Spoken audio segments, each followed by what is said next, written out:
Ariel said she hit 7 3-pointers. Has she hit that many in a game? Yes. Wow. I thought she might have just been pointed out of the hat. That's a lot of 3-pointers in one game. It is. She can fill it up. My gosh. 7 in one game. Who's been your, leading scorer on this team this year? It depends on who we're playing and what night it is, and that's a good thing for us. So you got balance. We definitely have balance. Because I told Callie last year, I always refer back to that Southwest Guilford game because that was a game that kind of caught my attention. And last year it seemed like she was doing a lot of the work, carrying a lot of load last year. But this year, you got a lot of people stepping up. We have a lot of folks stepping up, and we particularly have role players that are stepping up now, and that's going to make us pretty tough. So we quickly named Ariel Shears, we quickly named Callie Patterson, we quickly named Leasia Williamson, quickly named Jasmine Harris. Who else should we be naming off of this tough Eastern Guilford team? I'd say absolutely by far and away Samira Petty. She's a sophomore who's really come on strong. She does a great job on the boards for us, and she's an ultimate team player. And so that's made all the difference in the world. That's one of those key role players right there. Absolutely. Who's the first player off the bench? What makes that a tough question to answer is we don't have the same starting 5 each game. So because we changed the starting lineup, depending on who we're going to play. There's coaches use this sometimes. You ever have like one position where you might rotate 3 players in that one spot? They may rotate every game, or does it vary for different positions? It really varies. It depends on who we're playing. It depends on who's playing well in practice that week. So we're very touch and go. We don't have, no particular position is safe. Coming out of last night's loss to Andrews, 49-47, a close game, a good battle, should help you for tomorrow night's game, you would think, even though it's a loss. Absolutely. What type of practice did you have today? We had a practice that was focused on Northern Guilford. The game against Andrews was a great game. It was a growing game, I think, for us and for Andrews both. It was one of those games that both coaches can look back on and say that was a great game. I bet John Sheeran should probably say thank you to you for giving him such a good game last night. I quote, he said, "You're a pisk." That's what he said after the game. Wow. Yes. That makes you feel good. That's what you have to hear things like that. Was it a hard practice today because you played last night? You got a game tomorrow. What was the? It's always going to be a very focused and a very intense practice, but it is a 3-game week, and I think players have to have legs too to get ready for that third game of the week. Definitely. Was today some walk-through stuff today? We played, but in terms of running, full court running, we're usually going to minimize that. If in a 3-game week, we're going to drink plenty of water and minimize a lot of How's the health of the team been this year? Because sometimes teams go through injury stretches during years too. Knock on wood, Andy, we've been able to avoid the injury bug pretty well this season, but we've also taken a lot of measures as a program to try to prevent those or minimize them as much as possible. We do yoga at the end of each practice. Who conducts the yoga? I do. You got the yoga down. I do. They have yoga mats. They bring their yoga mats in every practice. That's a lot of stretching in, right? It really helps to prevent the injury. You don't do the Diamond Dallas Page yoga, do you? No, I don't know what that is. That's that professional wrestler, Diamond Dallas Page, and it has those incorporated videos, yoga for men, yoga for guys, yoga for women, all that kind of stuff. It's become a huge thing now, this yoga. It's really starting to take off a lot here. I highly recommend it for athletes because it really helps with your flexibility and it will help you to prevent injuries. So sometimes you can't blame it on the trainer. Sometimes the coach, they've got to bring the yoga in. They've got to do it too. I think so, and I think it helps them get in tune with their bodies, and it also helps relieve stress. Callie Patterson brought it up. How do you share that state championship experience from Dudley? How do you share that with this team and use that maybe as a teaching method to try to get these girls to work hard and go for it the most? I draw upon a lot of things from that team. I tell them, I know they get tired of hearing me refer to that team, but I refer to that team because they were not the most talented team I'd ever coached, but they were the most coachable team, and they did a lot of the little things that make the difference. I didn't have to coach attitude or effort with that team. It was kind of like your calling card to that state championship. You kind of take that with you down the road, and you probably do need to use that to help your teams. Absolutely. There's a lot of lessons to be learned from that group of young ladies. Is some of that, here's the old question, I don't use the case, is some of that happened then still relevant today? Absolutely. Basketball is still basketball. It's just about taking a round ball and putting it in the cup. What makes Eastern Guilford a contender this season? What makes your team a contending team? Because it 9-2, Northern's 9-2. You couldn't get any closer to that going in. I think we're a contender this season because we are so balanced, and I think we have a focus, and our basketball IQ has increased, and so that makes it better. We also have chemistry, which can serve as a 6th man on the floor, and we've increased our defense. Again, you got balance on this team too, because going back to Eastern Guilford and Coach Gunn, I guess, was there before you, and that last year when Miranda Jenkins was there, got to the point one time, Miranda, we're going to put this team on your shoulders, carry this team. If you got to get 45, get 45. Got to get 30, get 30. Got to get, you know, sometimes it gets like that, and they do things like that. But with your team, you don't have to worry about that. You got several different people you can call upon to get the job done. I didn't get the opportunity to see very much of Eastern Guilford before I took the position. Right. So I can't really speak to what they did prior to my arrival, but what I can say is that we do have the balance, and we really promote them working together and working as a team. It's probably a good thing too that you maybe went into this Eastern Guilford situation not knowing much about this school. That could be a good thing too. I think so. What I know about Coach Gunn is that she's a great coach, and I think any coach that's coaching high school today is putting blood, sweat, and tears into it because it takes so much of your time and your energy. And so there was a lot of good things in place when I arrived. So I can tell even just from the things that were in place, that she really left a great mark. And so my goal was to come in and just continue the tradition that she started. And when you take over a team, you kind of come in, you have to look around at the different players that show up for practice. What do we have here? Absolutely. Then you begin to go to work. Yep, you have to see what you have, and you coach what shows up to tryouts and do the best you can with it. So just keep coaching them up, right? Yes, coaching them up. What about what do you have to do to beat Northern Guilford? You played them once already; they beat you once. What do you got to do to beat these girls? I think we have to remain focused. I think we do have the focus that we didn't have the first time that we played them. We have more confidence now than we had. We're a different team, and I know that Kim Furlow's going to have those girls ready, and I know they're going to be a different team. And so you have two great teams and two great coaches matched up against each other. So we're looking forward to be a very, very good matchup tomorrow. Kind of share this with us in a general nature, but what is their strength, do you think?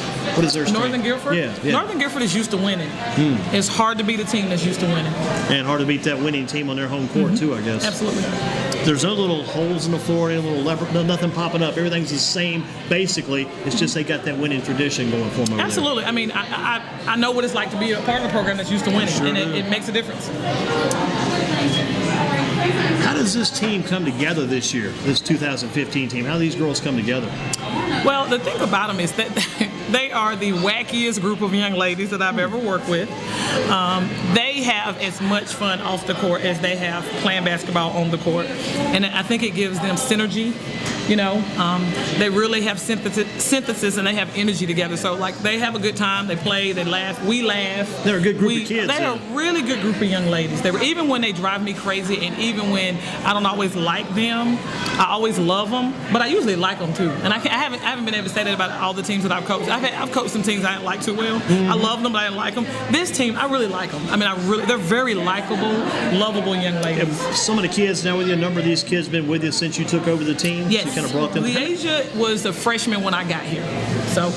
So she's been with me for 3 years, but then the seniors were all sophomore when I got here, so they've been with me for 3 years. So everybody's been with me for the 3 years, and so Leasia's the only one who I've had all of her high school career. And you look at it, like you said before, you didn't have to go back from scratch or square one. Oh, absolutely There was something in place when you got there. Yeah, definitely with some great traditions in place that Coach Gunn left behind. Absolutely. What's it going to take for Eastern Guilford? I mean, I'm maybe jumping the gun here, not speaking to Coach Gunn, but kind of jumping my gun.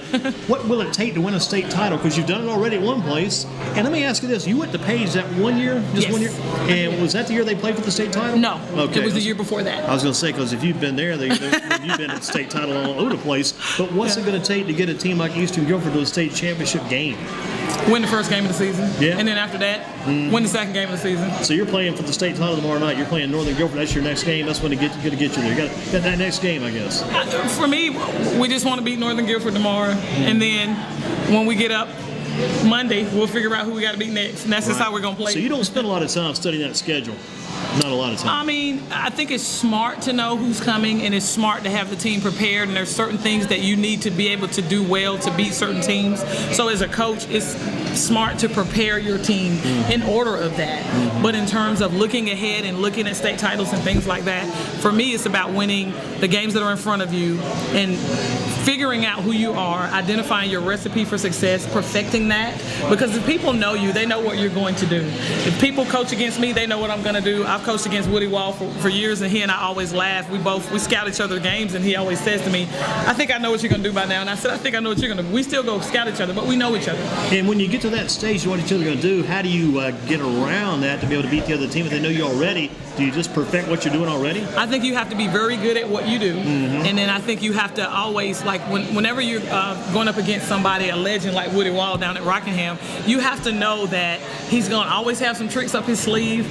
He's going to be unpredictable, and so there's that chess match, and I absolutely love that part of coaching. I love the chess match. I love, being prepared and seeing what the other coach has in mind, and after the first quarter, you kind of have an idea of what their game plan is, and so now you have to adjust. So it's kind of like those old football coaches would always tell us, what's the important thing that you're worried about Rockingham? You got to worry more about what your team does, maybe than what the other team does. Then. Absolutely. You have to be able to execute, know what you're going to do, and then you have to be able to adjust. The road to Eastern Guilford, I mean, it's been a good one for you, but how did you end up at Eastern Guilford? Take us back down the road a few years, a few miles, a few schools.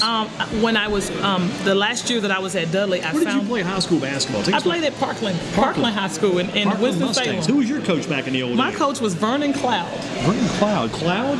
Vernon Cloud. Oh, a lot of clouds. I remember there was a guy like Napoleon Cloud. I remember a lot of clouds. Okay, go back there, yeah. So, I was there at Parkland, but when I was at Dudley, my mom was diagnosed with breast cancer my last season, and so part of me stepping down from Dudley was to be able to spend her final years with her, and I was able to do that. And so Debbie Jones called me after I had sat out for a couple of seasons and said, come on back on the sidelines, come coach with me. And I thought, I've never been an assistant coach my entire career. This will be a great learning opportunity for me to know what it's like to be the assistant. And so that was a really good year for me because Coach Jenkins, my assistant, my longtime assistant, has always, I've never known what it was like to be her. Yeah. And so I would ask her questions in my experiences with Coach Jones, I would ask Coach Jenkins, am I like that? And she'd go, yes, yes, you do that. I'm like, I do that, yes. So that was a learning experience for me. And so, I did it that one year. And then when Marilyn Foley took over at Eastern Guilford as the principal, I've known her for years. She was at Page, and then she was at Page, and I knew her. And so she called me, and I was actually working for central office at the time with Guilford County Schools. And so I was meeting with her because Eastern was one of the schools on my caseload. And I thought we were going to be meeting about the work. Something going on. And she said, actually, I came here to tell you that you're going to be my basketball coach at Eastern. And I said, I am. And she said, yes. And she had done her homework. And she said, I understand you lost your mom. And she said, but your mom would not want you to not coach anymore because she's gone. And she said, I think this is a great community for you to be in, and we'll nurture and embrace you as you get over the death of your mom. And so it really brought me back. I lost about 50 or 60 pounds because I had gained weight. I was depressed. Yeah. And so the young ladies at Eastern really brought me back from a depressed place. So Marion Foley really did her homework. Marilyn Foley did her homework, man. She did. That's good stuff. Good to hear. And it's been a good fit from that point on for you. It's been good for me. I've enjoyed being there with the young ladies, and I've gotten as much from them as I hope they've gotten from me. They really, like I said, brought me from a dark place in my life. That's interesting. And I'm it's almost like your life took on a whole different meaning after what happened with your mom. Absolutely. You had to get, all those championships, those are small compared to what happened then. Absolutely. Wow, amazing. If you had to go back and do it all over again, would you change anything along the way? I laugh more. Yeah. I sing more. I dance more. I play harder. Yeah. That play harder part, and you can always play a little bit harder. Absolutely. But you got to look at those days too when you did play hard. You know it was worth it too. Absolutely. To be where you are today. Again, which of your players? I'm not trying to single out players, but is there a player on your team in order to beat Northern Guilford tomorrow that has to have a game of her life tomorrow night? I would say it would be my role players. My role players have to be able to step up. My role players have to outplay her role players. And I think they're ready. You think they're all ready? Yeah, I do. What about going back to Dudley? Who would you say? Let's go with a man first. Who's the top player, male, that you ever saw play at Dudley High School? Because you saw quite a few. Oh, gosh. I saw Eric Hicks play. I saw Kevin Swinton play. I saw Will Graves play. I saw Samuel P.J. Harrison play. I still call him Samuel. I call him Samuel because I taught him. Yeah. Oh, wow. I liked Will Graves. I liked his game. I liked what he could do. Because you used to watch, because you even watched the. Oh, yeah. I watch you at the Eastern Guilford. You're watching the men's games. You don't go home. You don't. I love to watch the men play. Yeah. I secretly would like to coach a men's team one day. That's one of my last questions. Ever coach boys basketball? That is a dream of mine. That is a goal of mine at some point. There's a woman that coaches up at Bartley Yancey. We saw her earlier this year. I'd written that down on paper. I was saying, I got to ask Coach Britton about that. Would you ever coach a men's team? You would. I would coach a men's team. I think you're one of the few people, I don't know a lot that can, but I think you can probably do it because you're disciplined. You got the discipline. You get people's attention. Yes, I do. Yeah. I do. I like to coach football as well. I play football, so I want to coach so you football. coach, but basketball for sure. You like to coach. Oh yes, Coach Jenkins and I. That is on our that's on our radar. We like to move around and just get out there and impact different programs. And so we've talked about our next move might be a men's team somewhere sometime in the future. Would you apply if a job came open? I don't know. I haven't even looked, but I just think it would be neat to work with the male athletes some. It would be different, and but it would stretch us. Yeah. It would stretch Coach Jenkins and I. What about, we've asked the guys, it's going to ask you this too, a snapshot of your life. Had to take a photograph of your life. We look at that photograph, that picture, and this is like all the memories, maybe over the years, your basketball, maybe one particular memory, an instance there. What we see in that photo of your life, that snapshot, basketball-wise, you would see me on the hardwood, and you would see my mother in the stand behind me. Wow, that's a good one. Would Would that be when you were playing or coaching? Yes. Both? Yes, it would be both. As a player? She came to every game. When I was at Dudley, she was at all the games. When we went to Puerto Rico and played, she went to Puerto Rico with us. And she would always cook a meal for the girls at least once a year at our house. And she was like a team mom. Snapshot of your life is you on the court coaching and playing, and your mom in the stands watching. Absolutely. That's great stuff. No question. Now, my snapshot of you, I think I got a couple of memories here. Oh, goodness. I told the players about that too earlier. My snapshot, the first one would be going back to Raleigh in that championship game and seeing Helen Terry going for a loose ball at midcourt. Remember that play at midcourt late in the game, big scramble play? Then another snapshot would be the defense we saw by Brianna Patterson in that game. Yes. And the other one had to be Desiree Drayton shooting free throws. 22 rebounds. And shooting free throws in that second half. She's going that way first half, you're going this way second half. At the foul line, she just hit so many rebounds, like you say, 22 boards. But she hit some free throws. She hit some clutch that I free didn't throws even to know ice she the had in that game. That was huge. She had amazing focus that game. My other snapshot would be going to watching practices over at Dudley. I'd get there early to get ready for the broadcast of the men's games. I'd get there early, get set up, I'd watch you run those women's practices. I think it was had Dudley's men were playing Ragsdale in a playoff game on a Friday night some years, and you were working that women's team because you had a game coming later, and you're working Sierra Little and Makia Valentine, and you put a psychological spread on those girls that day. Your mental game on them was just coaching. It was unreal. You drove them. I said, man, this is all psychology. She's got this psychology down. Psychology is a huge part. You worked them. The psychology of your game is huge. I don't know if those Eastern girls as good as I do those Dudley girls. I'm not sure if these Eastern Guilford girls could take that. You could steam those Dudley girls. Well, the thing of it is, Makia Valentine and Sierra Little you got 6'5", you got 6'4". Both of them been playing since they were knee high to the duck. They were good, and they knew they were good. And so I had to, and there were not a lot of teams that year. That was 2006. I remember it like yesterday. There were not a lot of teams that could challenge us. There were not a lot of players who physically So you had to could present that challenge them. challenge. So I had to be that for them. And you got 6'5" and 6'4". 6'5" and 6'4" on the same team. You got on the same court tomorrow night. You got the kid from Northern 6'3". You got your young lady Harris at 6'2". But that's two different girls on the different teams. You had 6'5" and 6'4" on the same ball. I did. I had four 6-footers on that team. Man. In 2006, we did. But won the title which year? 2009. 2009. Had a little small Helen Terry, a little small Brianna Patterson. Had Desiree Drayton was the tallest player who played. She's probably what, 5'11", 6'4"? 5'10". 5'10". She played 6 foot, but she was 5'10". Man, some amazing They stuff. were fun to watch. Yeah, that was, Forest View. And Forest View had the girl, I think, that was going to go to Carolina. She went to Carolina. She never did play a whole lot. Shannon Smith. Shannon Smith. That's easy to remember. Did a good job there. Wow.